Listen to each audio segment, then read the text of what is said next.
Los principales sacerdotes y ancianos llevaron a Jesús ante Pilato para ser juzgado, aunque ellos ya lo habían condenado a muerte según las leyes judías. Jesús es sometido a juicio, acusado falsamente y por fin condenado a muerte y muerte de cruz o crucifixión. Pues aunque Pilato dice no hallo en él delito alguno, la multitud clama a gran voz: ¡Crucifícale, crucifícale! Disfrutemos la palabra. Vamos directamente a Mateo 27:2 y dice: le llevaron atado y le entregaron a Poncio Pilato, el gobernador. Mateo en su escrito sabe que será leído por el pueblo judío, entonces hace hincapié en lo que dice el Antiguo Testamento, donde se encuentran profecías relacionadas con el sufrimiento y rechazo del Mesías, que para ese momento histórico estaban cumpliéndose. Entre las autoridades judías y el dominio romano había cierta tensión que resultaba en dinámicas complejas de poder y control. Poncio Pilato era el gobernador romano de Judea, así que los que acusaban a Jesús lo llevaron atado y lo entregaron al gobernador. Este evento es fundamental en la narrativa de la pasión de Jesucristo, que lleva hasta la crucifixión y resurrección.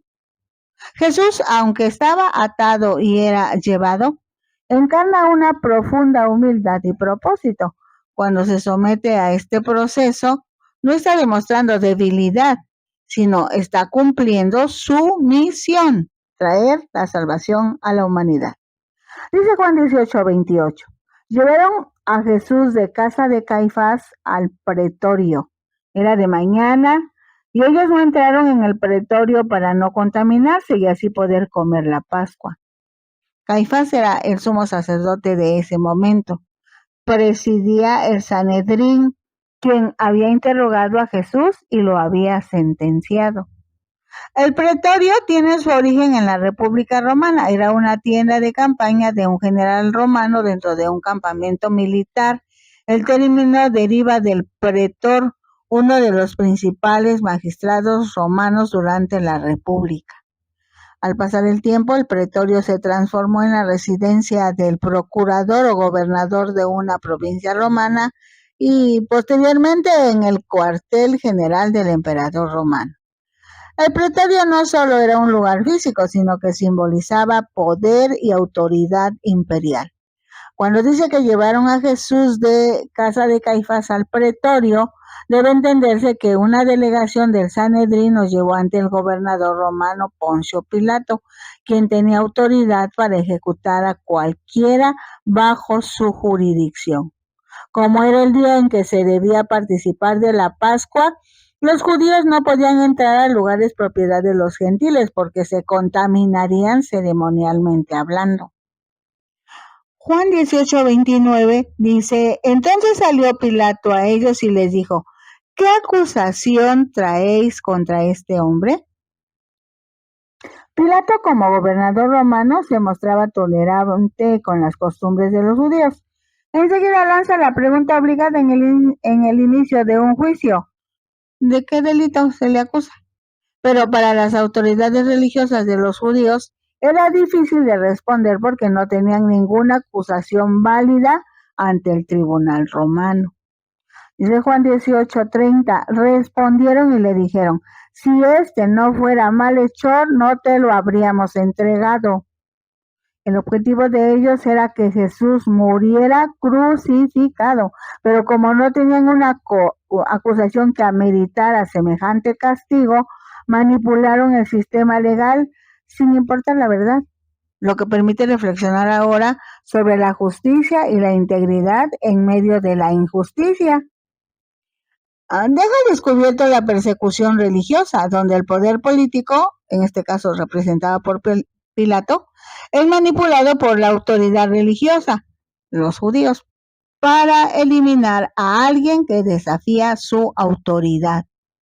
Dice Lucas 23:2, y comenzaron a acusarle diciendo: a este hemos hallado que pervierte a la nación y que prohíbe dar tributo a César, diciendo que él mismo es el Cristo, un rey.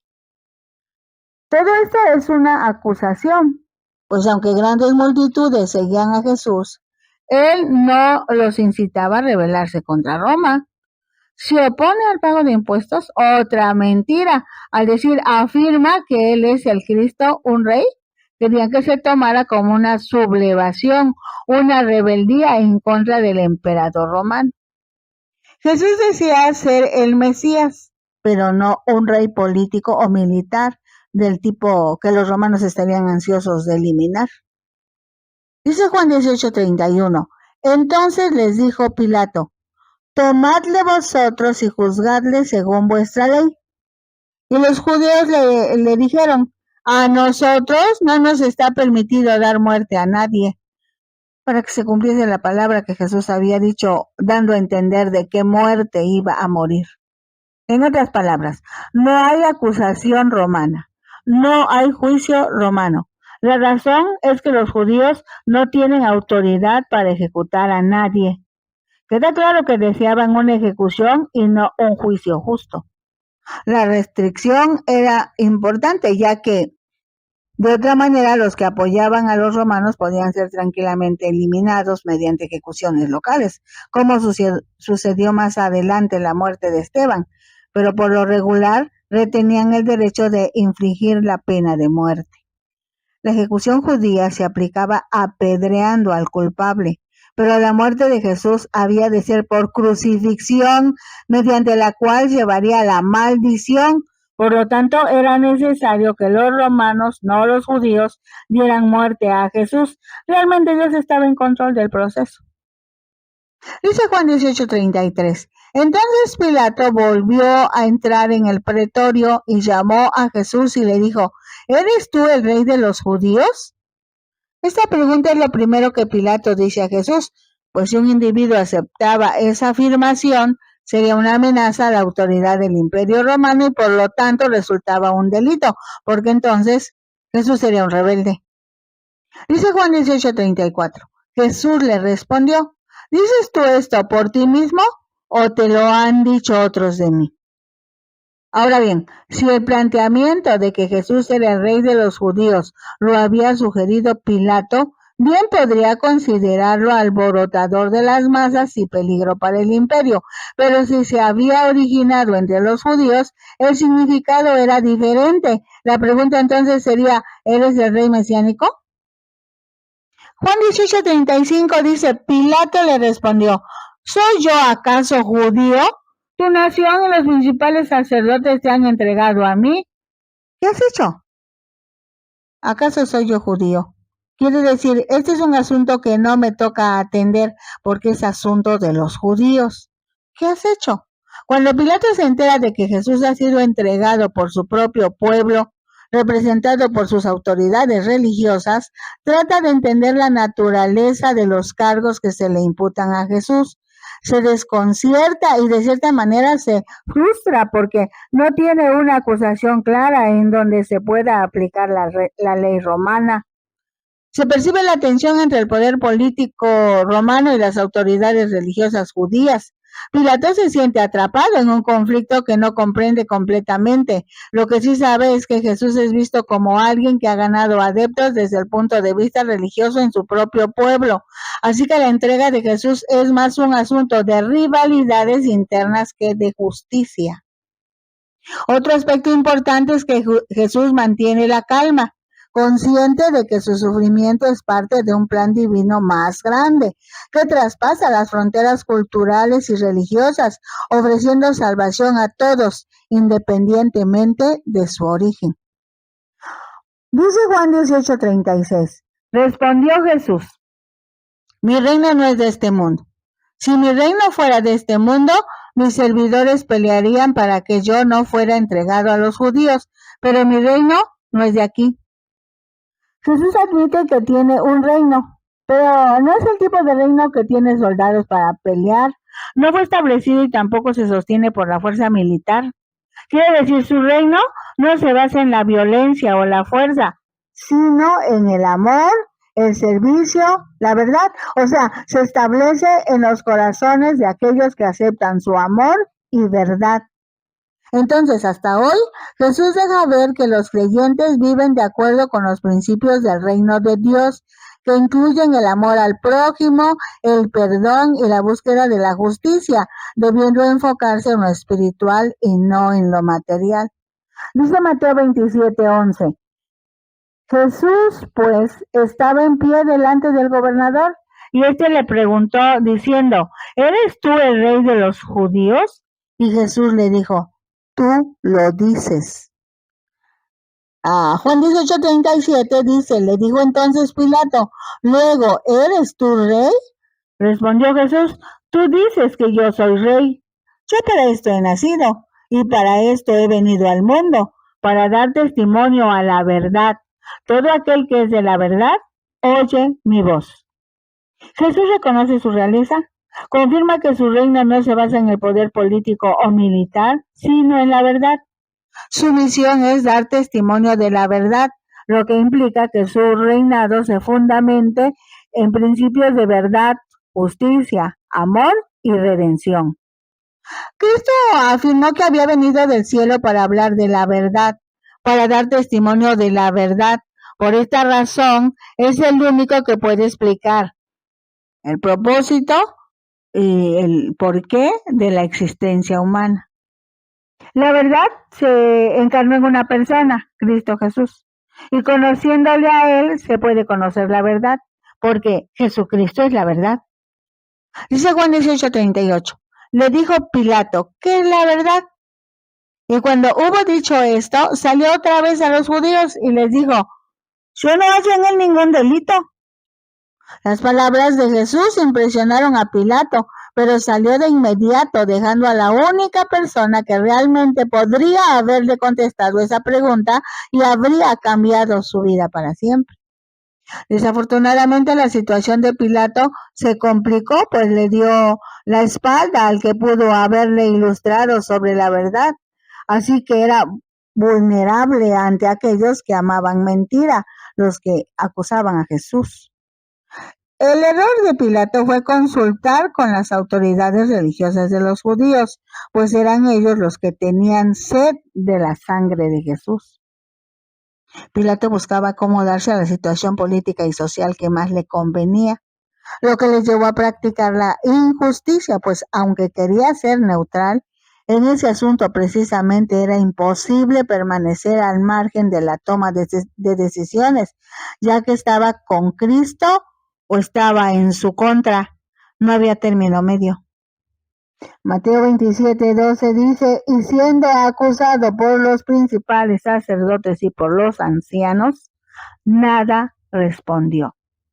Pilato entonces le dijo, ¿no oyes cuántas cosas testifican contra ti?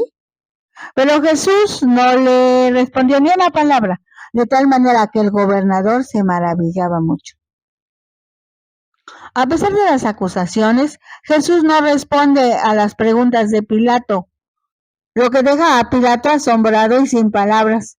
Este pasaje resalta la humillación y el sufrimiento de Jesús, así como la importancia de su silencio y el cargo honorífico y de autoridad que representa. Las autoridades religiosas de los judíos arrestaron a Jesús y lo acusaron de blasfemia, porque según ellos se hacía llamar Dios. Lo que no aceptaron es que Jesús es Dios, es el Cristo. Pero como para los romanos esa acusación no tenía significado y mucho menos era delito de muerte, tuvieron que acusarlo de lo que afectara a los romanos, como incitar a la gente a no pagar los impuestos, proclamarse rey y dar lugar a motines.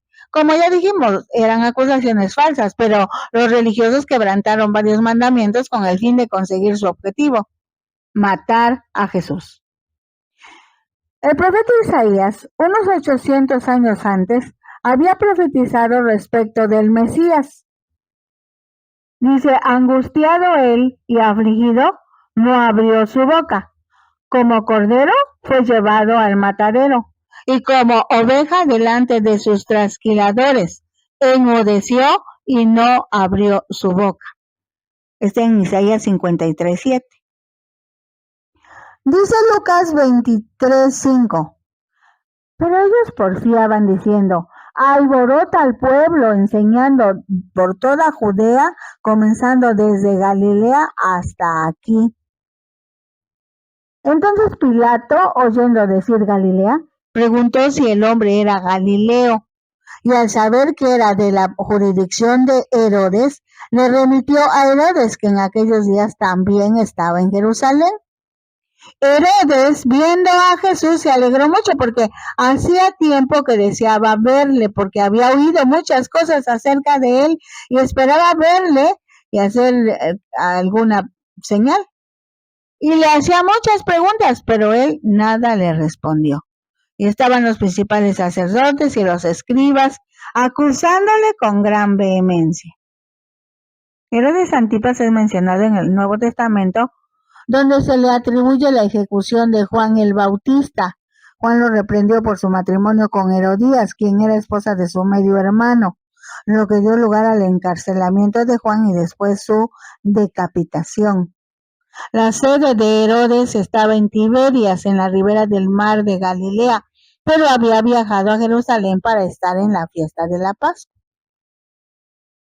Dice Lucas 23:11, entonces Herodes con sus soldados le menospreció y escarneció, vistiéndole de una ropa espléndida, y volvió a enviarle a Pilato. Y se hicieron amigos Pilato y Herodes aquel día, porque antes estaban enemistados entre sí. Durante el juicio de Jesús, Antipas se mostró curioso por los milagros de Jesús, pero al no recibir respuesta, lo despreció y lo envió de regreso a Poncio Pilato. Dice Mateo 27:19, y estando él sentado en el tribunal, su mujer le mandó decir: no tengas nada que ver con este justo, porque hoy ha padecido mucho en sueños por causa de él. He padecido mucho en sueños por causa de él. Solamente Mateo tiene este registro, destacándose la tensión entre la justicia humana y la divina, en donde la culpabilidad, la intervención divina y la naturaleza del poder se entrelazan y tienen resultados como los que se sucedieron en ese momento. Pilato, como gobernador romano, quien a pesar de su autoridad se siente presionado por la opinión de su esposa y las voces de la multitud que clama por la crucifixión de Jesús.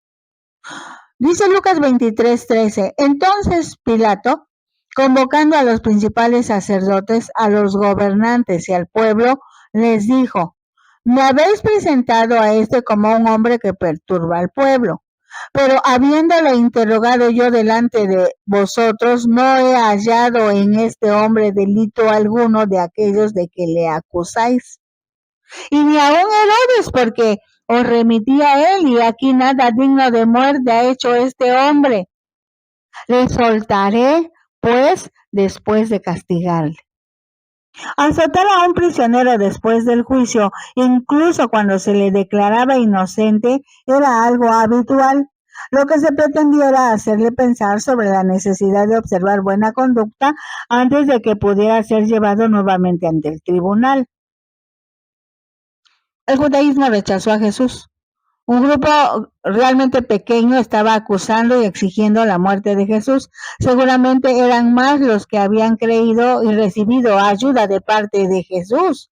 Ese pequeño grupo representaron a los que se negaron a creer.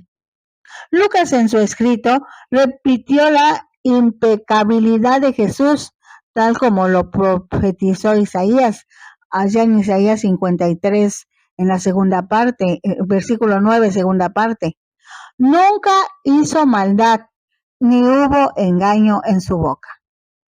Lucas hizo notar que aunque Jesús fue crucificado, no fue por ningún crimen que hubiera cometido.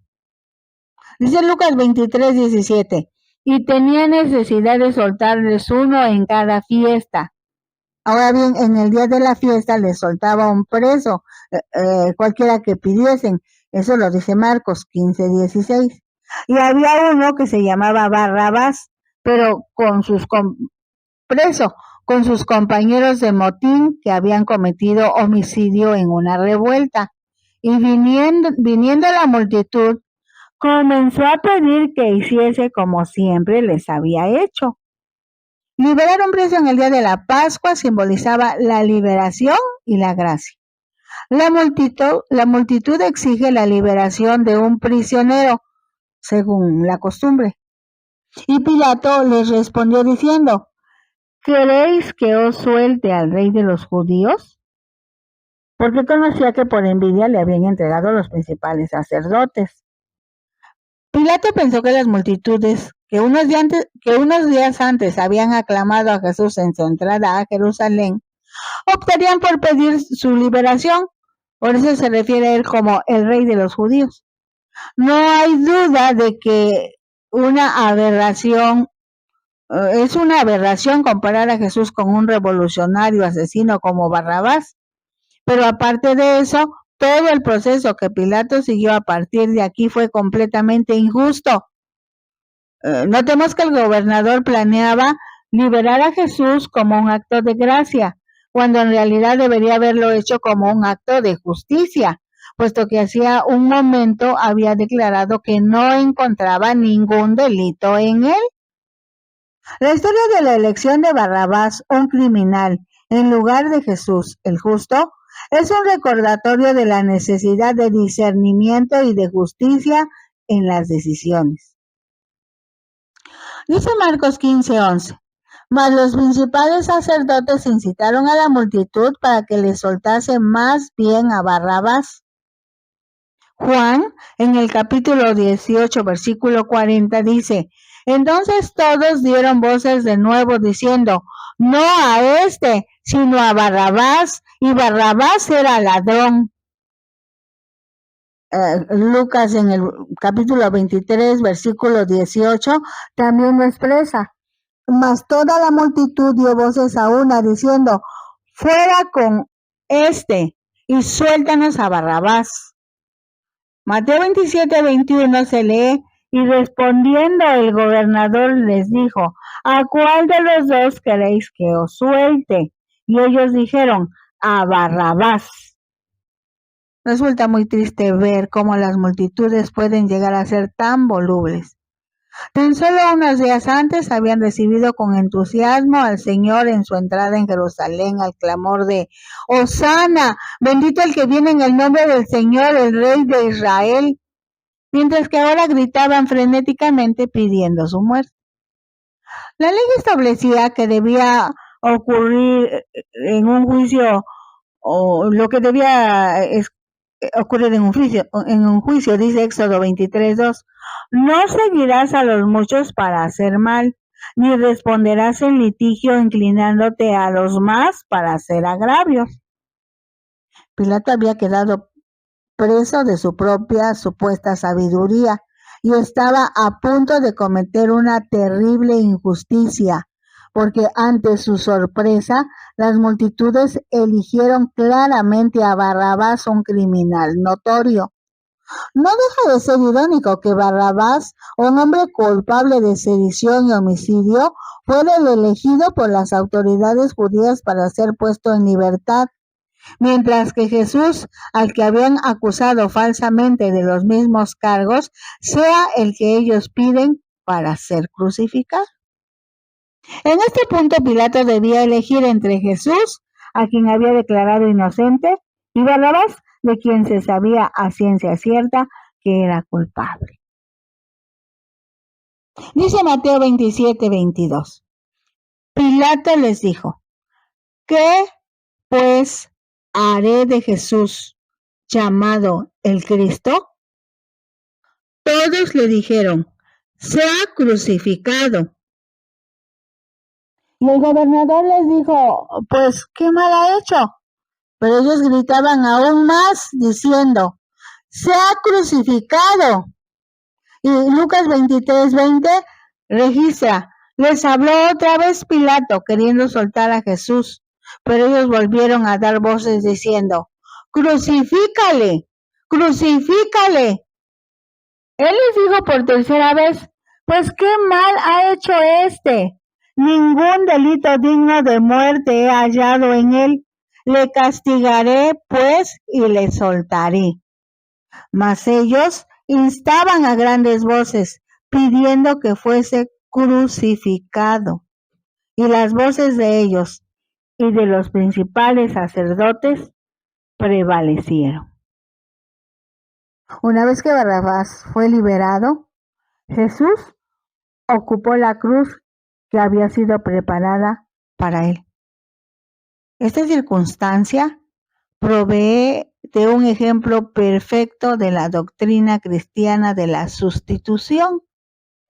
Barrabás era un criminal que fue perdonado y puesto en libertad, mientras que Jesús, que era completamente inocente, fue condenado y sentenciado a muerte.